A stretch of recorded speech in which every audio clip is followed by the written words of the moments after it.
आइए हम प्रार्थना करें। पिता, हम धन्यवाद करते हैं मान प्रभु जी सुंदर समय के लिए पिता, कि जो आपने पिता अभी तक से दिया है पिता, हम आपको धन्यवाद करते हैं मान प्रभु जी। मैं अपने आप को, अपने पूरे परिवार को और जितने लोग देखते हैं सुनते हैं उनके जीवन को आपके हाथों में देते हैं मान प्रभु जी। प्रार्थना करते हैं पिता, जितने लोग देखते हैं पिता, सुनते हैं पिता, उनके आत्मिक आंखों को खोल दे पिता, कि आपके प्रतिरूप को देख सके, यीशु के नाम से आमीन। सबको जय मसीह की, यीशु मसीह के मधुर नाम में प्रभु आप सबको आशीष करे। आइए हम आज देखेंगे, कल हमने देखा था दूसरा पतरस पहला अध्याय का 3 पद हमने देखा था।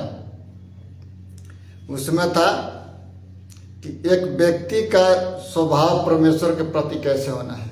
आज हम देखेंगे बस 4 पद के बारे में, जिसके द्वारा उसने हमें बहुमूल्य और बहुत ही बड़ी प्रतिज्ञाएं दी है, ताकि जिनके द्वारा तुम उस सड़ाहट से छूटकर जो संसार में बुरी अभिलाषाओं से होती है ईश्वरीय स्वभाव के सहभागी हो जाओ। क्या? ईश्वरीय स्वभाव के हम सहभागी होने के लिए परमेश्वर हमको और आपको बुलाया है। मेरे प्रियो,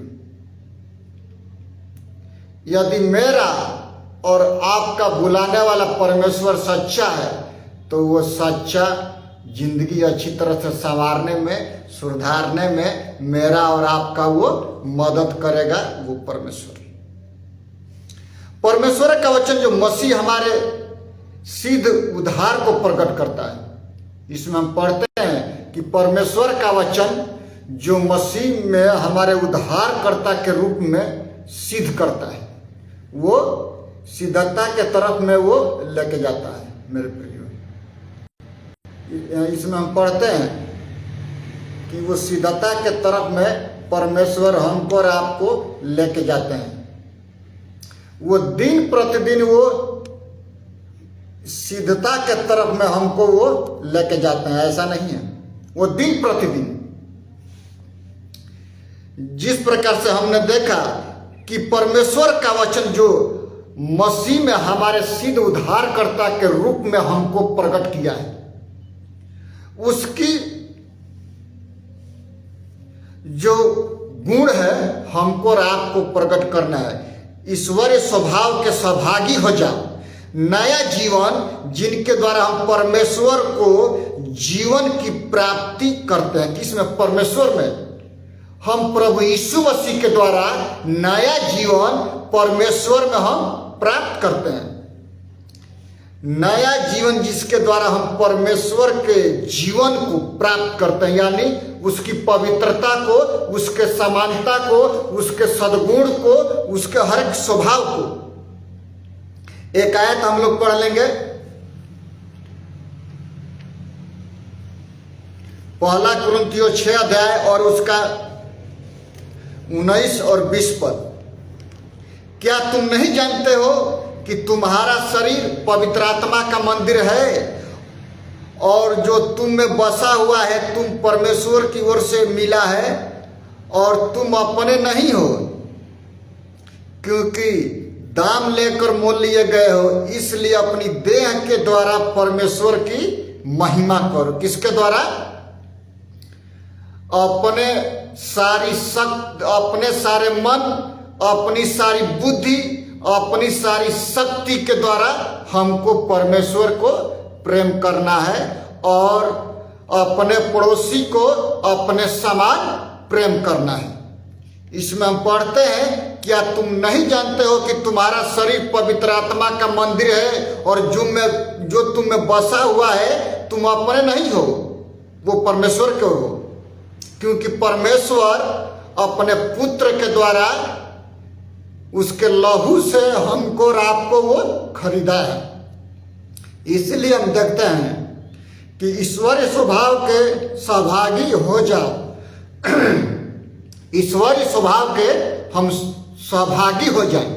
कब? जब हम अपने आप को उसके तुल्य बनाएंगे, तब जाकर के होगा।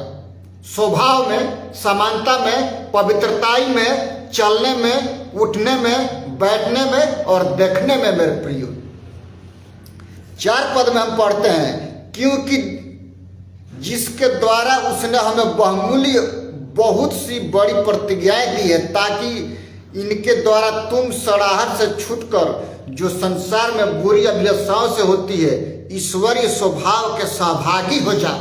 इन सब को हटा करके हमको ईश्वरीय स्वभाव में सहभागी होना है, तब जाकर के हम परमेश्वर के राज्य में हम प्रवेश कर सकते हैं।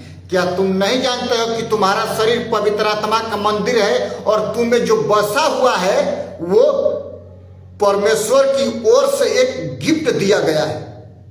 तुम अपने नहीं हो, परमेश्वर के पुत्र प्रभु यीशु मसीह के लहू के द्वारा हम शुद्ध और पवित्र किए गए हैं। किसके द्वारा? प्रभु यीशु मसीह के लहू के द्वारा। और अपनी देह के द्वारा परमेश्वर की महिमा करो। किसके द्वारा? अपने देह के द्वारा परमेश्वर की महिमा करना है। हम कल भी देखे थे भक्ति के भाव में, आज हम देखते हैं कि सहभागिता के भाव में, कि ईश्वरीय स्वभाव में हमको दिन प्रतिदिन बढ़ना है। एक आयत और हम पढ़ लेंगे, इफिसियों 4 अध्याय और उसका 24 पद इस प्रकार से कहता है, और नए मनुष्य तत्व को पहन लो जो परमेश्वर के अनुरूप सत्य की धार्मिकता और पवित्रता में सृजा गया है। कौन? हम और आप। जब परमेश्वर ने आदम हवा को बनाया था तो वह आत्मिक रूप से बनाया था। परमेश्वर सुबह और शाम उनसे मिलने के लिए आता था आदम के बाग में। जैसे वो पाप कर दिया, पूरी पृथ्वी श्रापित हो गई। इसमें हम पढ़ते हैं कि यीशु मसीह के साथ मारे जाते हैं, गाड़े जाते हैं, और तीसरे दिन जब हम मृतकों में से जी उठते हैं तो हम अपने नहीं हैं, हम आत्मिक देह पहनते हैं। और उस आत्मिकता में हमको और आपको ईश्वरीय के स्वभाव में सहभागी होकर के हमको संसार में चलना है, रहना है। मेरे प्रियो, हम 23 और 22 और 23 पद में हम पढ़ते हैं, इफिसियों 4 अध्याय 22 और 23 पद में हम देखते हैं कि तुम पिछले चाल चलन के पुराने मनुष्य तत्व को भरमाने वाली अभिलाषाओं के अनुसार भ्रष्ट होता जाता है उतार डालो, और अपने मन के आत्मिक स्वभाव में नए बनते जाओ। क्या? पुराने मनुष्य तत्व को उतार देना है जो संसार की है, और नए मनुष्य तत्व को पहन लेना है, और दिन प्रतिदिन हमको प्रगति करते जाना है। मेरे प्रियो, दिन प्रतिदिन हमको जड़ पकड़ते जाना है। किस में? प्रभु यीशु मसीह के स्वभाव में, उसके सद्गुण में, उसके धीरज में, उसके विश्वास में, उसके पवित्रताई में, और परमेश्वर का सामर्थ्य हद से ज्यादा पाने के लालसाओं में। स्वर्गीय वस्तुओं की हमको लालसा करना है, न कि पृथ्वी पर की वस्तुओं की।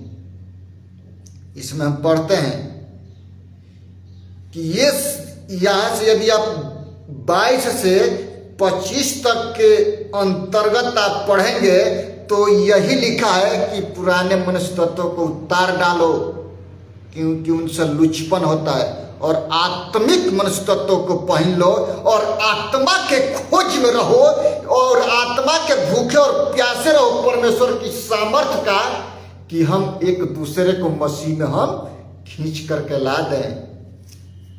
इसमें हम पढ़ते हैं कि ईश्वरीय स्वभाव के सहभागी हो जाओ। किसके स्वभाव के?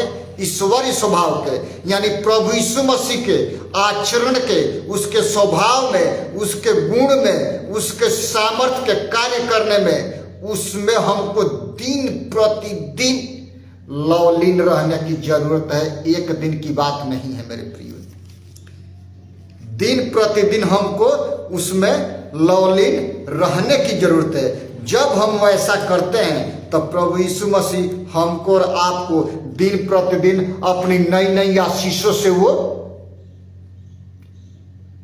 परिपूर्ण करते जाएंगे, नए नए वरदानों से अभिषेक करते जाएंगे। एक आयत और हम पढ़ लेंगे, 2 कुरिन्थियों 7 अध्याय और उसका 1 पद।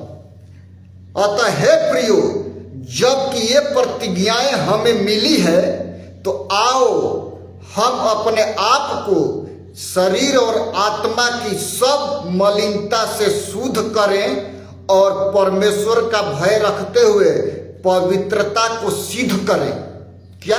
सब मलिनता को परमेश्वर के वचन से शुद्ध करें, उसके सामर्थ्य से, और पवित्रता को परमेश्वर का भय मानते हुए उसके पवित्रता को सिद्ध करें, क्योंकि वो सिद्ध है, हमको सिद्ध बनना है। वो पवित्र है, हमको पवित्र बनना है। वो तरस खाने वाला परमेश्वर है, हमको तरस खाना है। वो दया करने वाला परमेश्वर है, हमको दया करना है। मेरे प्रियो, उसके स्वभाव में हमको दिन प्रतिदिन क्या करना है?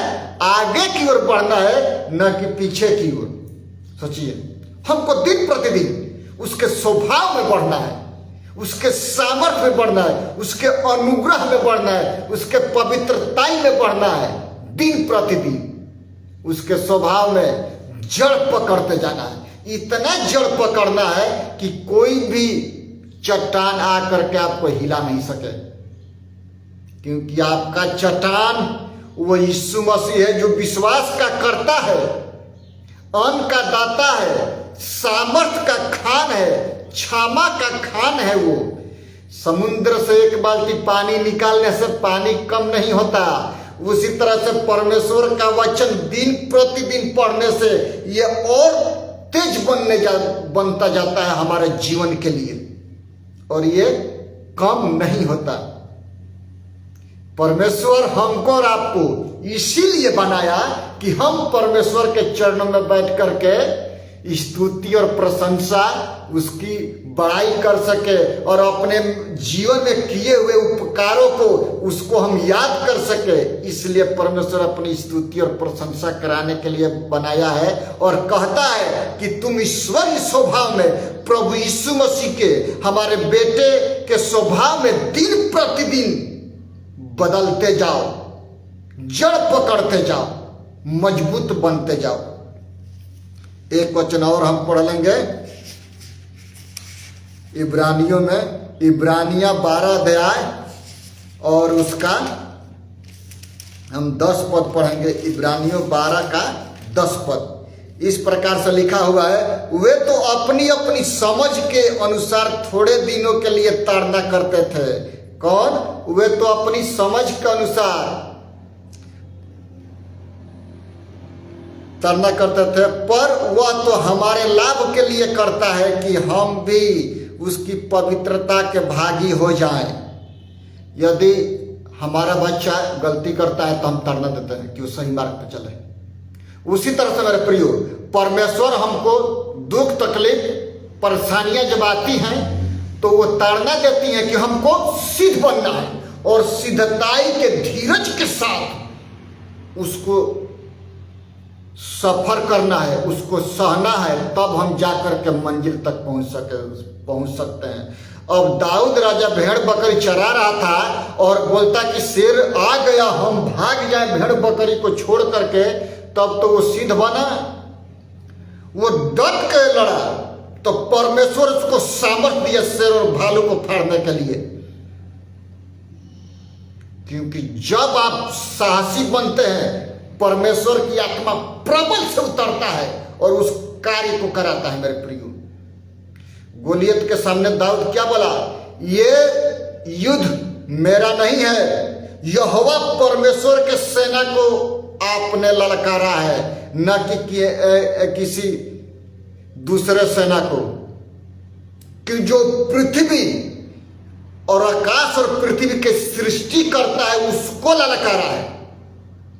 तो यदि हम परमेश्वर को ललकारेंगे तो क्या परमेश्वर छोड़ देगा? नहीं छोड़ेगा, कभी नहीं छोड़ेगा। जितने लोग परमेश्वर के दास दासी को सताते हैं, हम उनके लिए प्रार्थना करते हैं कि खुदा उनकी आत्मिक आंखों को खोल दे कि आपके प्रतिरूप को वो देख सके। जिस प्रकार से पौलुस जब सता रहा था कलीसिया को, साउल बन करके, तो कलीसिया लोलिन लगाकर एक मन और तन होकर के प्रार्थना करती थी कि प्रभु जी उनके आत्मिक आंखों को खोल दे कि आपके प्रतिरूप को वो दिन प्रतिदिन वो देख सके और आपके राज्य में वो आ सके। जैसे उसको झटका लगा, उसकी आत्मिक आंखें खुल गई और खुल गई, वो अंधा हो गया आंख से। आत्मिक आंखें तो खुल गई लेकिन शारीरिक आंख से अंधा हुआ। जब हनन्याह उस पर हाथ रखा कि जिस यीशु को तू सता रहा था, जो यीशु ने तुझको दर्शन दिया, उसी का मैं संतान हूं, सेवक हूं, और परमेश्वर ने भेजा है कि आपके आंखों पर रखूं और आपकी आंख खुल जाए। जैसे उसकी आंख खुला, 3 दिन तक वो फास्टिंग किया और परमेश्वर के सामर्थ्य में दिन प्रतिदिन वो बढ़ता गया। मेरे प्रियो, एक दिन की बात नहीं है, वो दिन प्रतिदिन बढ़ता गया। सोचिए, इसमें हम पढ़ते हैं तो वे अपनी अपनी समझ के अनुसार थोड़े दिनों के लिए ताड़ना करते थे, पर वह तो हमारे लाभ के लिए करता है कि हम भी उसकी पवित्रता के सहभागी हो जाए। इब्रानिया 12:10 में हम उसके पवित्रता के सहभागी हो जाए। एक और पद पढ़ लेंगे 11 में, वर्तमान में हर प्रकार की ताड़ना आनंद की नहीं पर शोक की ही बात दिखाई पड़ती है। किसके लिए? जो प्रभु यीशु मसीह के सामर्थ्य से शुद्ध नहीं है, उसके लिए कठिनाई पैदा होती है। मेरे प्रियो, उसके लिए सिर दर्द होता है कि प्रभु हम दशमांश देते हैं, प्रार्थना करते हैं, हमारे जीवन में ऐसा क्यों? क्या हम अपने सृष्टिकर्ता से प्रश्न कर सकते हैं? नहीं। क्या एक मिट्टी का बर्तन बनाने वाला व्यक्ति वो बर्तन मिट्टी का बना दिया है तो मिट्टी का बर्तन उस आदमी से, उस मालिक से, उस बनाने वाले कर्ता से कह सकता है कि तूने हमको घड़ा क्यों बनाया, मटका बनाना चाहिए था, या छोटा क्यों बनाया, बड़ा बनाना चाहिए था, लाल क्यों बनाया, पीला बना दिया? तो हम अपने सृष्टिकर्ता को प्रश्न नहीं कर सकते हैं।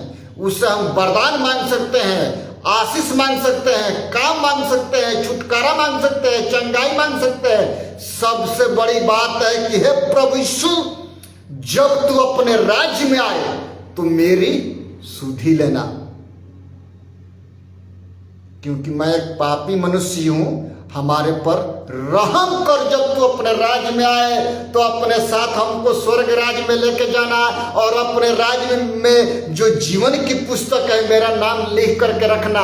यही सबसे बड़ी खासियत है और बाइबल का उद्देश्य है कि हर एक व्यक्ति उद्धार पाए और स्वर्ग के राज्य का भागी हो। एक आयत हम और पढ़ लेंगे, 1 यूहन्ना उसका 3 अध्याय और 2 पद। हे प्रियो, अब हम परमेश्वर की संतान है। क्या हम परमेश्वर की संतान है? ईश्वरीय स्वभाव के सहभागी हो जाओ, क्योंकि हम परमेश्वर की संतान है। आज का विषय है ईश्वरीय स्वभाव के सहभागी हो जाओ, क्योंकि हम ईश्वर के बेटे और बेटियां हैं। प्रभु यीशु मसीह के तुल्य बनना है, उसको देख करके हमको अनुकरण करना है और उसके स्वभाव में हमको दिन प्रतिदिन बदलते जाना है। इसमें वो यूहन्ना, संत यूहन्ना बोलते हैं कि हे प्रियो, हमको और आपको, हे प्रियो भाइयों और बहनों, अब हम परमेश्वर की संतान हैं।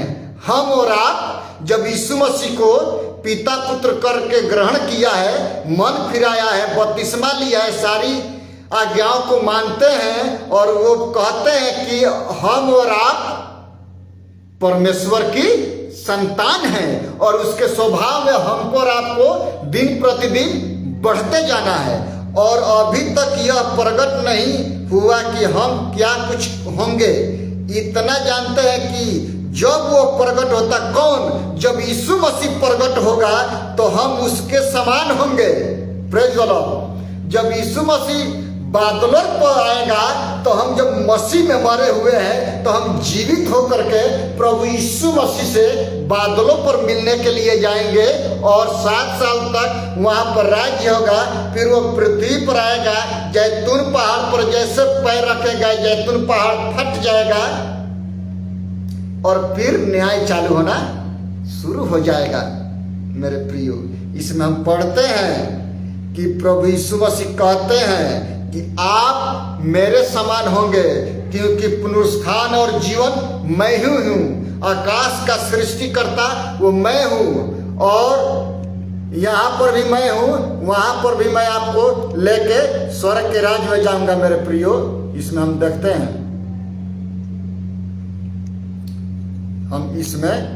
हैं कि हम उसके राज्य में हम दिन प्रतिदिन हम बदलते जाएंगे। सोचिए, और एक आयत हम पढ़ लेंगे। जेम्स में परमेश्वर का वचन क्या लिखा है, याकूब में, याकूब 2:1-27 हम पढ़ेंगे। इसमें इस प्रकार से लिखा है, हमारे परमेश्वर पिता के निकट शुद्ध और निर्मल भक्ति के यह है कि अनाथों और विधवाओं के क्लेश में उसकी सुधि ले और अपने आप को संसार से निष्कलंक रखें। क्या हमको शुद्ध होना है परमेश्वर के वचन से, और निर्मल भक्ति के साथ उसमें हमको दिन प्रतिदिन चलते रहना है और बढ़ते जाना है और जड़ पकड़ते जाना है। मेरे प्रियो, दिन प्रतिदिन, क्योंकि आज का विषय था ईश्वरीय स्वभाव में हमको सौभागी होना है, क्योंकि हम परमेश्वर की संतान है। दिन प्रतिदिन उसके स्वभाव में हमको बदलते जाना है। एक आयत और हम पढ़ लेंगे, 2 पत्रस 1 अध्याय और उसके 18 से 20। तब हम उसके साथ पवित्र पहाड़ पर थे और स्वर्ग से यही वाणी आते सुनी, हमारे पास जो भविष्यवक्ताओं का वचन है वो इस घटना से दृढ़ ठहराया, तुम यह अच्छा करते हो यह समझकर उस पर ध्यान करते हो कि वह एक दिया है जो अंधियारे स्थान में उस समय तक प्रकाश देता रहता है जब तक पौ न फटे। भोर का तारा तुम्हारे हृदय में न चमक उठे। क्या? जब भोर का तारा यीशु मसीह है हमारे हृदय में जब चमकता है हम प्रकाशमान हो जाते हैं। उसका स्वभाव जब हमारे और आप में आता है तो हम असीमित हो जाते हैं। उसका स्वभाव क्या कहता है कि तुम जीवन की जल की नदी में से पियोगे और तुम ऐसा सोता बन जाओगे कि तुम्हारे हृदय से जीवन की जल की नदी बह निकलेगी। मेरे प्रियो, वो है परमेश्वर की संतान। ईश्वरीय स्वभाव में हमको दिन प्रतिदिन सहभागी होना है और उसके गुणों में हमको दिन प्रतिदिन परिवर्तित होना है। तभी लोग जानेंगे कि सच में ये परमेश्वर के बेटे और बेटियां हैं। जब हम एक दूसरे से प्रेम करते हैं तो लोग जानते हैं कि सच में ये यीशु के चले हैं। बीच में हम देखते हैं, पर पहले यह जान लो कि पवित्र शास्त्र कोई भी भविष्यवाणी किसी के अपने चिन्ह या धारा के आधार पर पूर्ण नहीं होती, क्योंकि कोई भी भविष्यवाणी मनुष्य की इच्छा से कभी नहीं हुई, पर भक्त जन पवित्र आत्मा के द्वारा उभारे जाकर परमेश्वर की ओर से बोलते थे। कौन? भक्त जन, परमेश्वर के संतान भक्त जन। ईश्वरीय स्वभाव में दिन प्रतिदिन सहभागिता रहने वाला व्यक्ति हम और आप परमेश्वर के भक्त हैं। तो जब परमेश्वर की आत्मा जब हम और आप पर उतरता है तो हम अपने अनुग्रह से अपने सामर्थ्य से कुछ नहीं बोलते हैं। जैसे परमेश्वर की आत्मा बुलाना चाहती है, सिखाना चाहती है, जिसके बारे में प्रकाश देना चाहती है, हम उसके तरफ से बोलते हैं। मेरे प्रियो, हम अपने तरफ से कुछ नहीं बोलते हैं, क्योंकि परमेश्वर का वचन सत्य है और सत्य को जानोगे, सत्य तुम्हें आजाद करेगा। और आत्मा को लेकर के, आपकी आत्मा को जब आप मर जाएंगे तो आपकी आत्मा को लेकर के स्वर्ग में यीशु मसीह जाने वाला है। मार्ग, सत्य और जीवन यीशु मसीह है। परमेश्वर आपको और हमको आशीष करे। प्रभु आपको आशीष दे। आइए प्रार्थना करते हैं। किसी का प्रार्थना विषय है, व्हाट्सएप में हमारा नंबर है, भेज सकते हैं, फोन करके बात कर सकते हैं एनी टाइम, कोई भी टाइम में। आइए हम प्रार्थना करें। पिता, हम धन्यवाद करते हैं महान प्रभु जी, सुंदर समय के लिए, सुंदर दिन के लिए, सुंदर ताजगी के लिए पिता की अभी तक जीवितों के दुनिया में संभाला है, जीवित रखा है पिता, सबसे बड़ी गवाही यही है पिता। प्रार्थना करते हैं आज जितने लोग देखते हैं सुनते हैं उनके आत्मिक आंखों को खोल दे कि आपके प्रतिरूप को देख सके। यदि कोई किसी भी बीमारी के हालात में है खुदावंद, वो पुकारता है, अपना छेदा हुआ हाथ बढ़ा करके आप चंगाई दीजिए। किसी को काम धंधा की तलाश में है, आपसे पुकारता है, उसको काम दीजिए और आपके राज्य में बढ़ सके पिता। फायत रिवाइवल चर्च के एक विश्वासी भाई बहनों को, रेवरेंट अजय पास्टर को, उनके पूरे वैक्युअलिटी को आपके हाथों में देते हैं। मैं अपने आप को तेरे लहू में छिपाता, बीकानेर शहर परमेश्वर की महिमा के ज्ञान से ऐसे भर जाए जैसे समुद्र जल से भरा होता है पिता। धन्यवाद करते हैं महान प्रभु जी। प्रार्थना करते हैं भारतवर्ष के शासन व्यवस्था के लिए, जो लोग चलाने वाले हैं बुद्धि से परिपूर्ण कर पिता। बीएसएफ के जवानों के लिए प्रार्थना करते हैं, जो बॉर्डर पर रह करके रखवाली देश का सुरक्षा के लिए करते हैं, उनको आप सुरक्षा प्रदान करिए, हर एक प्रकार के समस्याओं से आप बचा के रखिए पिता। धन्यवाद करते हैं, सारा आदर महिमा आपको देते, उद्धार करता प्रभु यीशु मसीह के नाम से मांगते हैं, आमीन। यीशु मसीह का अनुग्रह, परमेश्वर पिता का प्रेम, पवित्र आत्मा की सहभागिता अब से लेकर के आने वाले दिनों तक होती रहे, आमीन। सबको जय मसीह की।